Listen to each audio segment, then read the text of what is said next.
Have you ever thought, hey, I'd really love to play a game set in Montana? Yeah, probably not. Thankfully, Ubisoft has us covered.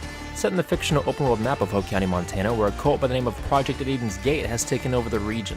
Despite Far Cry 5 being the first game to take place in the US, danger still lurks at every corner. Seriously, what's up with those fucking turkeys?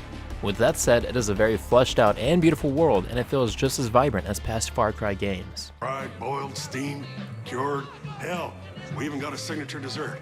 Nuts cream. In Far Cry 5, you play as a junior deputy tasked with the arrest of Joseph Seed, the megalomaniac leader of Project Eden's Gate, a religious cult under the trance of a drug called Bliss.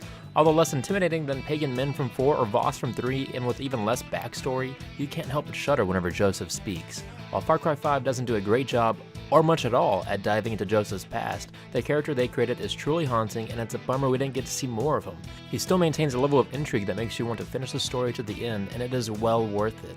But to get to Seed, you need to take down his 3 siblings, John, Faith, and Jacob, who he dubs the Herald. You have the freedom to take down whichever sibling you would like to first in this truly open-world game.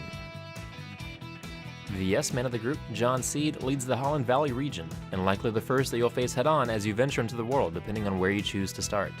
Then there's Faith, antagonist of the Henbane River region, a master manipulator who uses the power of Bliss to control her victims' minds. As you become more exposed to the effects of Bliss in her zone, hallucinations run rampant.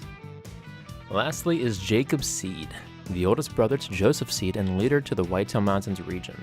Acting as head of security to the cult as well as the lead recruiter, Jacob uses the power of indoctrination in order to brainwash his victims. As for what Far Cry 5 brings new to the table, the plate's kinda sparse. For the first time in the series, you can customize your character, though the selections are few and far between, and it doesn't make much of a difference anyways, as you don't see your character unless you die. The same can also be said about your weapons. While there are a few to choose from, and you can customize their appearances like previous Far Cry games, you'll find that miniguns differ slightly, if at all, compared to their counterparts, and the gun attachments have left much to be desired. It's Montana. Are you telling me there are only 20 attachments available for my assault rifle? Still, compared to Far Cry 4, there is definitely some improvement. Another addition new to the series is the ability to have companions join you on your mission. In true goofy Far Cry fashion, that selection ranges from a pyromaniac to a bear named Cheeseburger. If you've ever wanted to take out a cult base with a mountain lion named Peaches, this is the game for you. If you're a fan of past Far Cry games, you are sure to enjoy 5. It's a game with a fascinating story that was played too safe to really make much of an impact, but what's there is action-packed and exciting. And let's be real, I'm happy with more of the same Far Cry formula. A 4 out of 5.